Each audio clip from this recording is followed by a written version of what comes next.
In Atar Ali Khan's room, they go through to the Super Fours unbeaten in Bangladesh. বাংলাদেশকে সঙ্গে নিয়ে Asia কাপের super ফোরে শ্রীলঙ্কা। হৃদয় ভাঙল আফগানিস্তানের। রশিদ খানদের 6 উইকেটে হারালো আসালাঙ্কা বাহিনী।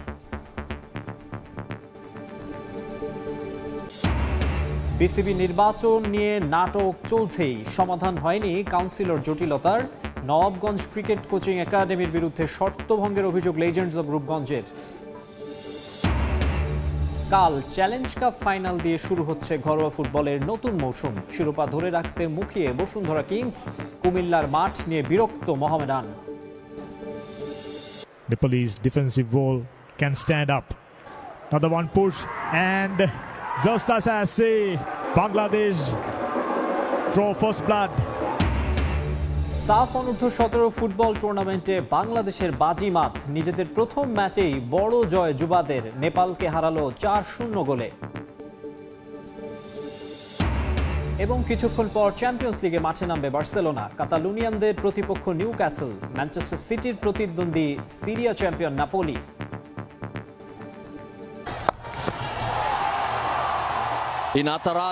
শ্রীলঙ্কার জয়, সাথে বাংলাদেশেরও রাইভালরি একপাশে ঠেলে এই দুই দলই যাচ্ছে সুপার 4 রাউন্ডে। টস জিতে ব্যাটিংয়ে নামা আফগানদের ঝড় থামান নুয়ান থুসারা। প্রথমে গুরবাজ, এরপর করিম জানাত আর অতলকে বোল্ড আউট করে দলকে দেন উড়ন্ত সূচনা। এই ধাক্কা ইনিংসের 16তম ওভার পর্যন্ত বয়ে বেড়ায় আফগানিস্তান। দলটার সংগ্রহ তখন মাত্র 106। শেষ ভরসা রাশিদ নবী জুটি। শ্রীলঙ্কা তখন ঠিক কত রানের লক্ষ্যে ব্যাট করবে সেটাই ছিল আলোচনার বিষয়। এর আগে ভেলালাগের হাত ফসকে পাওয়া জীবন ওই ভেলালাগের ওভার দিয়ে কাজে লাগান নাবি। 20 নম্বর ওভারে 5 ছক্কায় এই অভিজ্ঞ আফগান তোলেন 31। অল্পের জন্য প্রথমবারের মতো 6 ছক্কার রেকর্ড দেখল না এশিয়া কাপ, তবে ছাড়িয়ে গেছে আফগানিস্তানের হয়ে 1 ওভারে সর্বোচ্চ রানের রেকর্ডকে। 22 বলে 60 রানের ইনিংসে তার দলের সংগ্রহ 169। তবে নিজেদের ডেথ ওভার বোলিং এর ব্যর্থতা ব্যাটিং দিয়ে পুষিয়ে দিয়েছে এশিয়ার দ্বিতীয় সফলতম দলটা। ব্যক্তিগত 50 তুলে নিয়েছেন, দলের জয় নিশ্চিত করেছেন, টেনে তুললেন বাংলাদেশকেও। অবশ্য বাংলাদেশ শ্রীলঙ্কার বন্ধুত্ব আপাতত এখানে ইতি। 20 তারিখে দুই দল একে অন্যের প্রতিপক্ষ। গোটা বাংলাদেশ পারলে এখন জড়িয়ে ধরত কুশল মেন্ডিসকে। আমার ভাই চিৎকারে পরম মমতায় আলিঙ্গন করত সবাই তাকে। তিনি একা হাতে দুটো দলকে নিয়ে গেলেন এশিয়া কাপের সুপার 4-এ। নিজেদের শঙ্কা উড়িয়ে বাংলাদেশের দুশ্চিন্তারও অবসান ঘটালেন 50 ছাড়ানো ইনিংস খেলে। ওপেনিং থেকে একেবারে শেষ অবধি তিনি টিকে রইলেন। সকল সমীকরণের অবসান ঘটিয়ে দলকে জেতালেন। শেষের ওভারে দুনিত ওয়ালে লাগে ম্যাচের মোমেন্টাম রীতিমতো তুলে দিয়েছিলেন আফগানিস্তানের হাতে। অবশ্য সেই মোমেন্টাম এক প্রকার কেড়েই নিয়েছিলেন মোহাম্মদ নবী। 5 ছক্কার 32 রানের শেষ ওভারটি আফগানদের বিশ্বাসের পালে লাগিয়েছিল হাওয়া। ততক্ষণে হালকা দুলে গেছে লঙ্কা দ্বীপের প্রলয় তরী।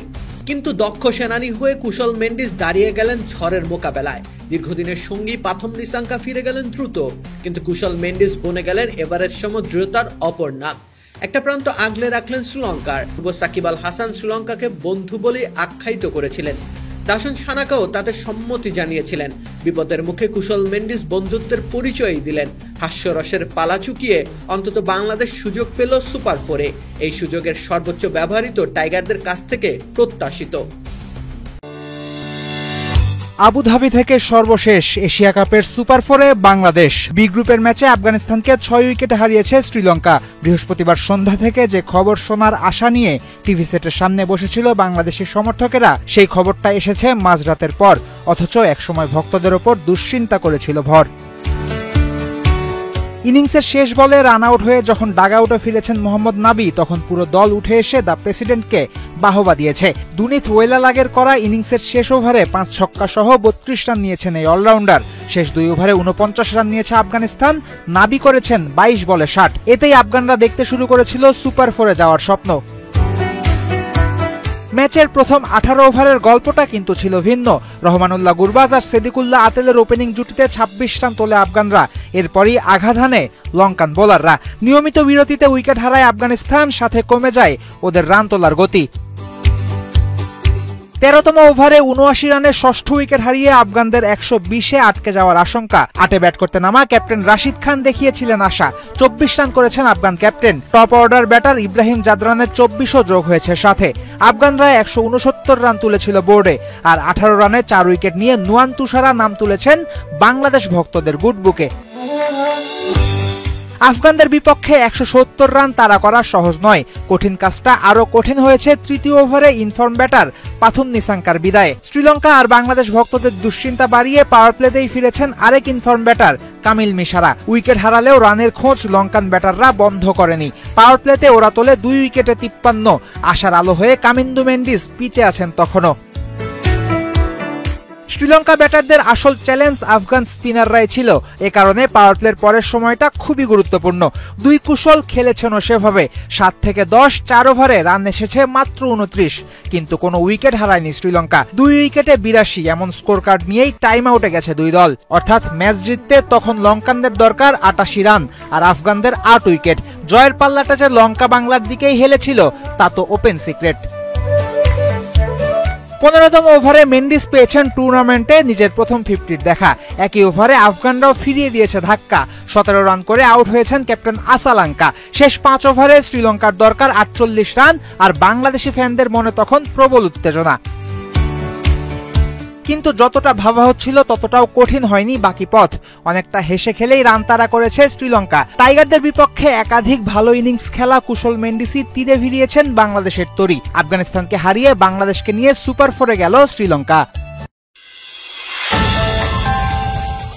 খুব বেশি দিন হয়নি, কয়েক বছর আগেও ভাবা হতো বাবর আজম হতে চলেছেন সময়কে জয় করা এক ব্যাটার, যাকে তুলনা করা হতো লিভিং লিজেন্ড বিরাট কোহলির সাথে। কিন্তু হঠাৎ ঝড়ে যেন কেড়ে নিল মাঝের অনেকটা সময়। টি-20-র সাথে ঠিক যেন মানিয়ে উঠতে পারছিলেন না। আউটডেটেড স্ট্রাইক রেট থেকে আউট অফ ফর্ম হয়ে গেলেন, ক্যাপ্টেন্সি হারালেন, তারপর দলেও আর দেখা গেল না। বছর দুয়েক আগেও এটা চিন্তা করাই কঠিন ছিল বাবর আজমকে ছাড়াই পাকিস্তান তাদের ভবিষ্যৎ চিন্তা করবে।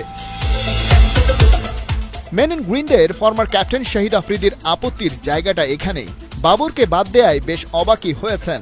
লোকাল মিডিয়াকে দেয়া সাক্ষাৎকারে তিনি বাবরের পক্ষে বেশ কিছু যুক্তিও দেখিয়েছেন। প্রথমত, এই টপ অর্ডার ব্যাটার দেশটার ইতিহাসেই সর্বোচ্চ টি-20 রান গেটার। একই সাথে তিনি সেন্সিবল, ধারাবাহিক এবং আন্ডার প্রেসারে টানা রান করে যেতে পারেন। তাহলে এশিয়া কাপ কিংবা বিশ্বকাপের মতো বড় আসরে বাবরের মতো ক্রিকেটার ফিট থাকার পরেও খেলতে পারবেন না, এটা কোনো যুক্তির কথা না। বাকি থাকলো স্ট্রাইক রেট। শাহিদ আফ্রিদি হিসেব কষে দেখিয়েছেন হতে পারে বাবরের স্ট্রাইক রেট বাকি টি-20 স্টারদের পাশে মানানসই না, কিন্তু তার জায়গায় দলে ইন করা ব্যাটাররাও কি খুব দ্রুত রান তুলতে পারছেন? তাই যদি না হয় তাহলে বাবরকে বাইরে রাখা বোকামি ছাড়া আর কিছুই না। আফ্রিদি মনে করিয়ে দিয়েছেন একই কথা খাটে তার দীর্ঘদিনের ওপেনিং পার্টনার মোহাম্মদ রিজওয়ানের ক্ষেত্রেও। বাবর রিজওয়ানকে অবশ্য টি-20 থেকে স্থায়ীভাবে ছেড়ে ফেলার কথা কখনো সরাসরি বলেনি পাকিস্তান। গত মাসে নিজেদের ট্রেনিং ক্যাম্পে দেশটার বর্তমান ক্যাপ্টেন সালমান আগা গণমাধ্যমে একটা গুরুত্বপূর্ণ বার্তা দিয়েছিলেন। তিনি বলছিলেন বাবর রিজওয়ান এবং শাহিন শাহ আফ্রিদি তাদের সিনিয়র এবং গুরুত্বপূর্ণ ক্রিকেটার। ওদের ছাড়া পাকিস্তান আসলে কখনো কোনো পরিকল্পনা করেনি। এশিয়া কাপ বা সাম্প্রতিক টি-20 সিরিজগুলোতে তাদের একাদশের বাইরে রাখা হচ্ছে কারণ টিম ম্যানেজমেন্ট বেঞ্চের শক্তি পরখ করে দেখতে চায়। সিনিয়ররা বরাবরই তাদের মূল 25 প্লেয়ারের পুলে আছেন এবং থাকবেন। তার মানে কি এই যে বাবর রিজওয়ানের মতো ক্রিকেটাররা শিগগিরই ফিরছেন পাকিস্তানের টি-20 দলে? সেটা অবশ্য অনেকটা নির্ভর করছে বিকল্প হিসেবে যারা সুযোগ পেয়েছেন বা পাচ্ছেন তাদের পারফরম্যান্সের ওপর। হিসেবটা সোজা, দল ব্যর্থ হতে থাকলে পুরনোদের কাছেই ফিরে যাবে ম্যানেজমেন্ট, আর নতুনরা কোনো চমক দেখালে পাকাপাকি ভাবেই কপাল পুড়বে বাবর রিজওয়ানের মতো তারকাদের। আপাতত অবশ্য তেমন কিছু পাকিস্তান দলের পারফরম্যান্সে চোখে পড়ছে না। বাংলাদেশের জন্য এ যেন এক ঈদের দিন। শ্রীলঙ্কার উপর যে আস্থা রেখেছিল 18 কোটি ক্রিকেট ভক্তরা, তার শতভাগ প্রতিদান দিলেন দাসুন সানাকা, ওয়ানিন্দু হাসারাঙ্গারা। ব্যাটিং বোলিং দুই বিভাগেই দাপট দেখিয়ে জয় তুলে নিয়েছে আফগানদের বিপক্ষে, যার সুবাদে নিজেদের তো গ্রুপ চ্যাম্পিয়ন করা হলোই, সাথে সুপার 4-এ নিয়ে গেল বাংলাদেশকেও। বিপরীতে লজ্জার মুখ লুকানোর অবস্থা রাশিদ খানদের। তাদের বিপক্ষে শ্রীলঙ্কার এমন দাপুটে জয় নিয়ে বাকিটা জানবো রিপোর্ট। বিপদই তো বন্ধুর পরিচয়, সেই বন্ধুর বাঁধন যেন আরো বেশি অটুট করলো শ্রীলঙ্কা। বাংলাদেশের আস্থার প্রতিদান বেশ ভালোভাবে দিল এশিয়ান লায়ন্সরা। আবুধাবির জায়েন্ট স্টেডিয়ামে এদিন লড়াইটা দুই দলের হলো, নজর ছিল মোট 3 দেশের। 18 কোটি টাইগার ক্রিকেট ভক্তদের বিশেষ সমর্থন নিয়ে আজ মাঠে নামে শ্রীলঙ্কা। যদিও টস ভাগ্যটা গিয়েছিল আফগানদের পক্ষে, সেখানে জিতে আগে ব্যাট করতে নামে রাশিদ খান বাহিনী। ওপেনিং এ নেমে শুরু থেকে আক্রমণাত্মক খেলার চেষ্টায় ছিল আফগান ব্যাটাররা। প্রথম ওভারে আসে মোট 8 রান, দ্বিতীয় ওভারে দুষ্মান্তা চামিরার উপর চড়াও হন গোরবাজ। প্রথম 2 ওভারে আসে 26 রান। ধীরে ধীরে বিপজ্জনক হতে থাকা গোরবাজকে অবশ্য বেশি দূর আগাতে দেয়নি নুয়ান থুসারা। তৃতীয় ওভারে বল করতে এসে প্রথম বলেই তাকে ক্যাচ আউট করেন এই পেসার। গোরবাজের কাছ থেকে আসে 8 বলে 14 রান। 3 নম্বরে প্রমোশন পেয়েও কাজে লাগাতে পারেননি করিম জান্নাত। একই বোলারের বিপক্ষে ডিরেক্ট বোল্ড হয়ে পেভিলিয়নে ফিরেন এই ব্যাটার। এক প্রান্ত আগলে রেখে পাওয়ার প্লে বেশ ভালোভাবে কাজে লাগাচ্ছিলেন তরুণ সেদিকুল্লাহ আতাল, কিন্তু তাকেও ইনিংস বড় করতে দেননি থুসারা। তার তৃতীয় শিকার বনে 14 বলে 18 রান করে বিদায় নেন এই ওপেনার। পাওয়ার প্লেতে 3 উইকেট হারিয়ে ভালো চাপে পড়ে যায় আফগানিস্তান। সেখান থেকে তাদের উদ্ধার করেন দারউইস রাসুলি এবং ইব্রাহিম জদরান। তাদের কল্যাণে প্রথম 10 ওভারে আসে 63 রান। এরপর অবশ্য বেশিক্ষণ টিকতে পারেনি এই জুটি। রাসুলিকে আউট করে ব্রেক থ্রো এনে দেন দুষ্মান্তা চামিরা। গুরুত্বপূর্ণ সময়ে দলের হাল ধরতে পারেননি আজমতুল্লাহ ওমরজাই। তার কাছ থেকে আসে মাত্র 6 রান, আর ইব্রাহিম করেন 27 বলে 24 রান। তবে ডেথ ওভারে ব্যাট হাতে ঝড় তোলেন মোহাম্মদ নাবি এবং রাশিদ খান। দুজনের তাণ্ডবে লড়াইয়ে ফিরে আফগানিস্তান। 23 বলে 24 রান করে থুসারার চতুর্থ শিকার বনে রাশিদ খান বিদায় নিলেও 20তম ওভারে দুনিত বেল্লালাগেকে 5টি ছক্কা মারেন নাবি। তার মাত্র 22 বলে 60 রানের ইনিংসে ভর করে 169 রানের পুঁজি পায় আফগানিস্তান। জবাব দিতে নেমে শুরুটা ভালোই করেছিল লঙ্কান ওপেনাররা। বিশেষ করে আজ প্রথম থেকে আক্রমণাত্মক ছিলেন কুশাল মেন্ডিস, কিন্তু দায়িত্ব নিতে ব্যর্থ পাথুম নিশাঙ্কা। 5 বলে মাত্র 6 রান করে বিদায় নেন এই ব্যাটার। দুর্দান্ত ছন্দে থাকা কামিল মিশ্রা আজ হতাশ করেছেন সবাইকে। 10 বল খেলে মাত্র 4 রান করে ফিরেন মোহাম্মদ নাবির বলে ক্যাচ দিয়ে। পরপর 2 উইকেট হারিয়ে অনেকটাই চাপে পড়ে যায় লঙ্কানরা। সেখান থেকে এক প্রান্ত আগলে রেখে খেলতে থাকা কুশাল মেন্ডিসের সঙ্গে জুটি করেন কুশাল পেরেরা। দুজন মিলে পাওয়ার প্লেতে আর কোনো উইকেট হারাতে দেননি, সাথে স্কোরবোর্ডে জমা করেন 53 রান। এরপর ধীরে ধীরে হাত খুলতে থাকেন তারা, যে জুটি নতুন করে স্বপ্ন দেখাতে থাকে বাংলাদেশের ক্রিকেট প্রেমীদের। শেষ 10 ওভারে লঙ্কানদের জয়ের জন্য দরকার ছিল 88 রান। সেখান থেকে 20 বলে 28 রান করে কুশাল পেরেরা বিদায় নিলে নতুন করে লঙ্কানদের জন্য জুটি গড়েন কুশাল মেন্ডিস এবং চারিত আশালাঙ্কা। তাদের দৃঢ়তায় বেশ ভালোভাবে আগাতে থাকে দলের রানের চাকা। মাঝে আশালাঙ্কা 17 রান করে আউট হন নূর আহমেদের বলে, তবে অর্ধশতক তুলে নেন মেন্ডিস। তার সঙ্গে যুক্ত হয়ে আগ্রাসী ব্যাট করতে থাকেন কামিন্দু মেন্ডিস, আর এরপরেই ম্যাচ জিতে নেয় শ্রীলঙ্কা। দীর্ঘ 11 বছর পর ফিফা র্যাঙ্কিং এর শীর্ষে উঠে এসেছে স্পেন। ফলে বর্তমান বিশ্ব চ্যাম্পিয়ন আর্জেন্টিনা নেমে এলো তালিকার 3 নম্বরে। এক ধাপে গিয়ে 2 নম্বরে উঠে এসেছে ফ্রান্স। এদিকে কপাল পুড়েছে ব্রাজিলেরও। র্যাঙ্কিং এর 6 নম্বরে নেমে গেছে তারা। এক ধাপ উন্নতিতে সেলেসাউদের আগের অবস্থান। 5 নম্বরে উঠে এসেছে ক্রিস্টিয়ানো রোনাল্ডোর পর্তুগাল। অপেক্ষাটা 11 বছরের। 2014 সালের পর এই প্রথম ফিফার র্যাঙ্কিং এর শীর্ষে উঠে এসেছে স্পেন, যা কিনা লামিন ইয়ামালের দলের জন্য বড় এক প্রাপ্তি। সাফল্যের মূল ভিত্তি 2024-এ ইউরো জয়ের ধারাবাহিকতা এবং সাম্প্রতিক সময়ে তাদের দুর্দান্ত পারফরম্যান্স। র্যাঙ্কিং এর এমন উন্নতি শুধু যে তাদের শক্তিরই প্রমাণ দিয়েছে তা কিন্তু নয়, বরং বিশ্ব ফুটবলে নতুন করে আধিপত্য বিস্তারের বার্তাও দিয়েছে তারা। স্পেনের পাশাপাশি উন্নতি হয়েছে কিলিয়ান এমবাপ্পের ফ্রান্সের। এক ধাপে গিয়ে র্যাঙ্কিং এর 2 নম্বরে উঠে এসেছে তার দল। তবে স্পেন ও ফ্রান্সের এই উন্নতি কাল হয়ে এলো বিশ্ব চ্যাম্পিয়ন আর্জেন্টিনার। অবনতি হয়ে তালিকার 3 নম্বরে নেমে গেছে লিওনেল মেসির দল। প্রায় 2.5 বছরের রাজত্ব হারিয়ে নিচে নেমে গেছে আলবিসেলেস্তারা। দুঃসংবাদ আছে ব্রাজিলের জন্য। 5 বারের বিশ্ব চ্যাম্পিয়নরা নামলো তালিকার 6 নম্বরে। চলতি বছরে বলিভিয়ার কাছে হেরে যাওয়ায় এক ধাপ পিছিয়েছে তারা। ব্রাজিলকে সরিয়ে তালিকার 5 নম্বরে উঠে এসেছে ক্রিস্টিয়ানো রোনাল্ডোর পর্তুগাল। তাদের পয়েন্ট 1779.55। ফিফার নতুন এই র্যাঙ্কিং এর 4 নম্বরে যথারীতি আছে ইংল্যান্ড, 7-এ নেদারল্যান্ডস ও 8 নম্বরে বেলজিয়াম। এক ধাপ করে এগিয়ে র্যাঙ্কিং এর 9-এ ক্রোয়েশিয়া আর 10-এ ইতালি। এছাড়া এবারের ফিফার র্যাঙ্কিং এর সর্বোচ্চ 10 ধাপ উন্নতি হয়েছে স্লোভাকিয়ার, আর সর্বাধিক 9 ধাপ অবনতি ঘটেছে জিম্বাবুয়ে ফুটবল দলের। এদিকে হালনাগাদ র্যাঙ্কিং এ কোনো পরিবর্তন আসেনি বাংলাদেশের। তালিকার 184 নম্বরেই আছে লাল সবুজরা।